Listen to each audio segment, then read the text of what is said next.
ఆర్థిక మంత్రి యనమల రామకృష్ణుడు ప్రవేశపెట్టిన బడ్జెట్ వ్యవసాయ రంగానికి ఆశాజనకంగా ఉందని ప్రజలు అభిప్రాయం వ్యక్తం చేస్తున్నారు.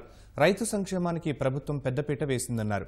డ్వాక్రా మహిళలకు వడ్డీ లేని రుణాలు, పసుపు కుంకుమకు కేటాయించిన నిధులపై మహిళలు హర్షం వ్యక్తం చేస్తున్నారు. ఈసారి బడ్జెట్ అభివృద్ధికి సంక్షేమానికి రెండింటిని బ్యాలెన్స్ చేస్తూ ఈ బడ్జెట్ని ప్రవేశపెట్టడం జరిగింది. అమరావతి ల్యాండ్ పూలింగ్ కానీ అమరావతి రాజధాని నిర్మాణానికి నిధులు కేటాయించారు. అట్ ద సేమ్ టైం సంక్షేమానికి చాలా పెద్దపీట వేశారని చెప్పొచ్చు. ఈసారి అన్నదాత సుఖీభవ అనే కొత్త స్కీమ్ను ప్రవేశపెట్టడం జరిగింది. వ్యవసాయదారుల్లో పెట్టుబడిని ప్రోత్సహించేందుకు ఏర్పాటు చేయడం జరిగింది.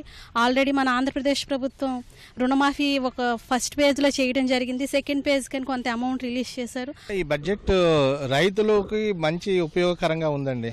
ఆక్వాకల్చర్ ఆక్వా పరిశ్రమకు, తర్వాత సీడ్స్ పెంపకానికి కూడా ఇందులో కేటాయింపు ఇవ్వడం జరిగింది. వ్యవసాయ రంగానికి మంచి ఆశాజనకంగా ఉందని మా యొక్క ఉద్దేశం అండి.